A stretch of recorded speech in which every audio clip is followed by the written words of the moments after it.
Hola compañeros, soy un estudiante de la Universidad Fuerzas Armadas ESPE. La materia a ver es cinemática, dirigida por el ingeniero Evo Pruan. Mi nombre es Luis Silva. El tema a tratar es cálculo de errores. ¿Pero qué es el cálculo de error? Dice medir o comparar cierta cantidad de una magnitud contra otra cantidad de la misma que es elegida por una unidad de patrón. Dice, por ejemplo, para medir la longitud las comparamos con su unidad de patrón, que generalmente sería el metro, como si fuera el peso sería en gramos, si fuera en volumen sería el litro, etc. Magnitud es cualquier propiedad de un cuerpo que puede ser media. Cualquier medida debe ir acompañada del valor estimado del error de la media. Y a continuación, las unidades empleadas. La media aritmética es el valor obtenido de sumar todos los datos y dividir el resultado entre el número total de datos. Nos dice que al tener una serie de datos, la media aritmética es igual a la suma de todos esos datos dividido por el número de datos que nos dan. Error absoluto es la diferencia entre el valor de la media y el valor tomado como exacto. Puede ser positivo o negativo según si la medida es superior al valor real o inferior. La resta sale positivo o negativo. Esto, como dicen, que puede variar. Tiene unidades las mismas que las medidas dadas. De la medida es la diferencia de la medida aritmética con la medición. Dice que el error absoluto sería la diferencia entre el valor de la media y el valor tomado, como está en la ecuación 2. El error absoluto es la sumativa de los errores absolutos o desviación, dice, para el número de mediciones. Sería la suma de los errores absolutos dividido para el número de datos de valores absolutos. Sería parecido a la media aritmética, pero con los valores de errores absolutos. El error relativo representa el grado de incertidumbre de la medida y se obtiene dividiendo el error absoluto medio por la media aritmética. Como tenemos en la ecuación 2, aquí está la fórmula. El error porcentual define el grado de error porcentual cometido en la práctica. Se obtiene multiplicando el error relativo por el 100%. Esto nos dice el autor Vallejo Ayala. Nos dice que el error porcentual sería el error relativo por el 100%, y esto nos daría el error porcentual que podemos tener al resolver nuestras prácticas, como vamos a observar y a ver más adelante. La clasificación de la medición dice: hay errores groseros o espurios o fallas. Dice que estos son aquellos que provienen de la equivocación del operador, fallas. Por ejemplo, contar mal las oscilaciones del péndulo, anotar mal un valor por invertir los dígitos. Estos errores suelen pasar diariamente cuando hacemos una rutina, algo cotidiano, algo repetitivo, y se sabe producir error al momento de hacer algo repetitivo, lo cual se produce este error. Errores sistemáticos o sesgo son errores inherentes al procedimiento de la medición. Se deben en general a las imperfecciones del instrumento, a la aplicación del método de erróneo, la acción permanente de una causa exterior. Nos quiere decir que estos errores vienen por defecto de fábrica, como tener un calibrador de REI que no esté bien calibrado, o que tenga una fuga excesiva en el flexómetro, que descuadre las medidas, o que no haya simetría al momento de seguir una secuencia. Errores casuales o aleatorios o accidentales. Estos se deben a perturbaciones que provienen de fuentes de error independientes, imposibles de detectar. Estos errores suceden imprevistamente o algún accidente. Estos se encuentran más en los errores operarios, cuando uno se confía de hacer unas cosas y al momento de ver esas cosas, esto provoca una inconsciencia al producir este error, lo cual produce ese error. Esto es provocado más por las personas. Ahora veremos un video tomando las medidas con las 3 herramientas de medición.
Después de haber observado a las 3 personas midiendo con las 3 herramientas a los 3 elementos,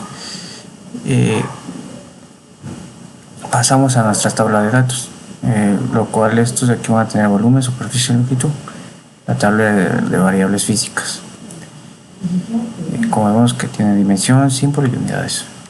Pasamos a la tabla de datos. Escribimos los datos con el calibrador, con la regla y con el flexómetro. Como vemos, estos datos son los que nos proporcionaron las 3 personas. Sacamos el volumen de las figuras, los sólidos. Después calculado la media aritmética, como decía que la media aritmética es la suma de los datos dividido para el número de datos. Aquí vemos la media aritmética de los datos de la medida del largo, del ancho y de la altura. El largo nos da 50,22, el ancho nos da 30,27 En altura nos da 85,21 medio. Y procedemos a calcular el error absoluto. Anotamos las medidas del largo, ancho, altura y de la media que nos salió de cada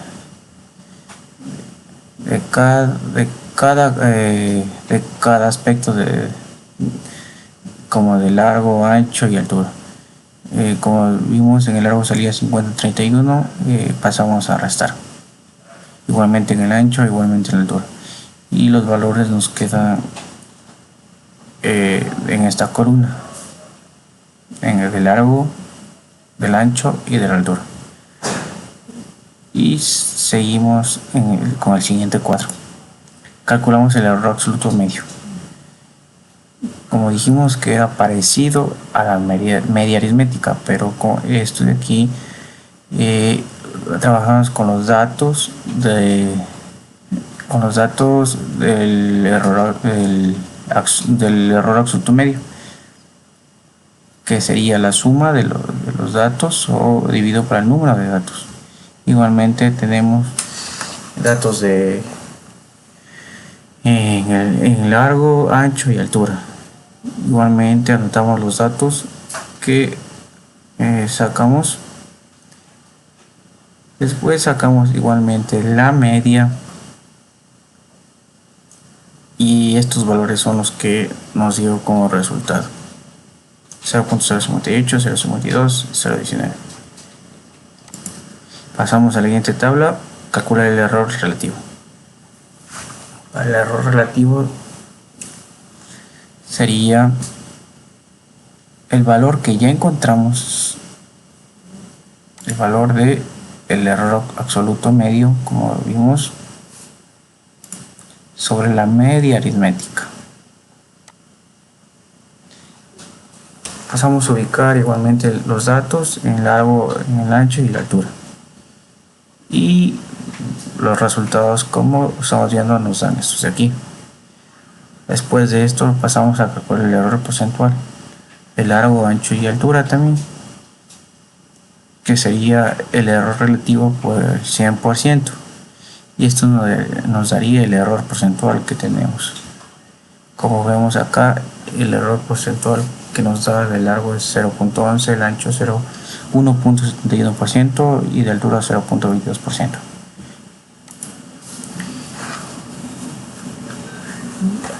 Vemos otra tabla, el cálculo de rango de valores. Esta tabla nos indicará cuáles son los valores mínimos y máximos que podemos ingresar a la tabla de datos, los cuales van a ser válidos o no los van a ser, o a ser rechazados. Pasamos igualmente con esta fórmula. Como vemos, el largo sería 50,31 menos 0.58. El valor mínimo que nos da es 50,25,2. El valor máximo que nos da sería de 50,36,8. Igualmente en el ancho tenemos el mismo procedimiento, en la altura igual el mismo procedimiento. Y por último, este cálculo de rango de valores nos va a permitir, como dije anteriormente, a verificar si los datos son aceptados o rechazados. Como observamos, la mayoría de los datos fueron aceptados, excepto en el 50.2, que este dato no fue válido. Y igualmente en la siguiente tabla también tenemos un dato rechazado de 29.0, y aquí igualmente 84.4 no válido. Eso sería todo para calcular el cálculo de error. Sería todo. Muchas gracias.